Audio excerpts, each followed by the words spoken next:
BJP उम्मीदवारों की सूची जारी होते ही वसुंधरा का बड़ा बयान, अब आ गया है समय।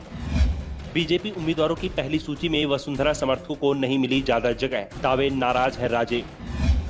वसुंधरा ने नाराजगी की खबरों से किया इनकार, सीधा गहलोत सरकार पर साधा निशाना। राजस्थान विधानसभा चुनावों का ऐलान हो चुका है। बीजेपी ने एमपी और छत्तीसगढ़ के बाद अब राजस्थान की सूची भी जारी कर दी है और रणनीति पहले वाली ही है। सबसे पहले कमजोर सीटों पर उम्मीदवार तय किए गए हैं। 41 में से 39 सीटें वो हैं जो इस समय कांग्रेस के कब्जे में हैं। 2 विधायकों के टिकट काटे गए हैं, उनकी जगह पार्टी ने सांसदों को उतार दिया है। फिलहाल पार्टी ने अपने किसी विधायक को टिकट का ऐलान नहीं किया है, लेकिन ये साफ है कि दूसरी सूची में विधायकों के नाम होंगे।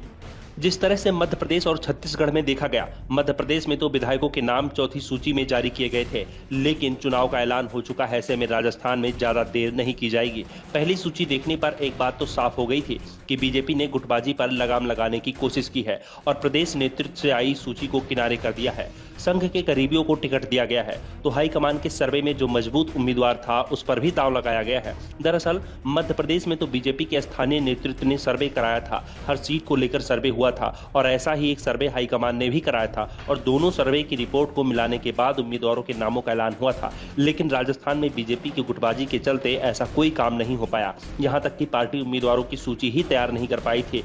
आनन फानन में नेताओं ने अपने समर्थकों की सूची तैयार की, लेकिन हाईकमान ने इस सूची को मानने से इनकार कर दिया और अपनी ओर से उम्मीदवारों के नामों का ऐलान कर दिया। सूची में वसुंधरा समर्थक और विरोधी दोनों को जगह दी गई है और चुनाव के ऐलान के बाद अब प्रदेश के पूर्व सीएम वसुंधरा राजे सिंधिया का बयान भी सामने आ गया है। वसुंधरा ने कहा कि चुनावों का ऐलान हो चुका है। प्रदेश की जनता ने पिछले 5 वर्षों में बहन बेटियों का उत्पीड़न, आए दिन गरीबों व दलितों पर अत्याचार, बार बार पेपर लीक से व्यथित युवाओं की पीड़ा को देखा है। कांग्रेस के इस कुशासन से हर वर्ग आहत हुआ है, हर तरफ खौफ और दहशत का माहौल है, कोई सुनने वाला नहीं है। इसीलिए अब समय आ गया है कि आप सब राजस्थान में बदलाव के संकल्प को पूरा करें तथा अपने वोट की ताकत से नकारा कांग्रेस सरकार को विदा करें।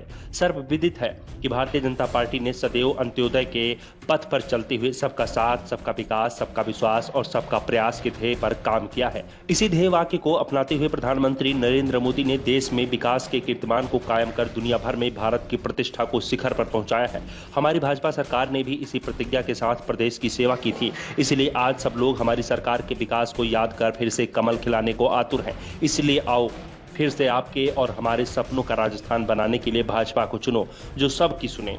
वसुंधरा के बयान से एक बात तो साफ हो गई है कि उनकी नाराजगी को लेकर जिस तरह की चर्चाएं चल रही थी उसमें कोई भी दम नहीं दिख रहा है। पार्टी की ओर से ये साफ किया जा चुका है कि वसुंधरा के पास चुनाव प्रचार की अहम जिम्मेदारी रहेगी। टिकट वितरण में भी वसुंधरा की राय को महत्वपूर्ण माना जाएगा।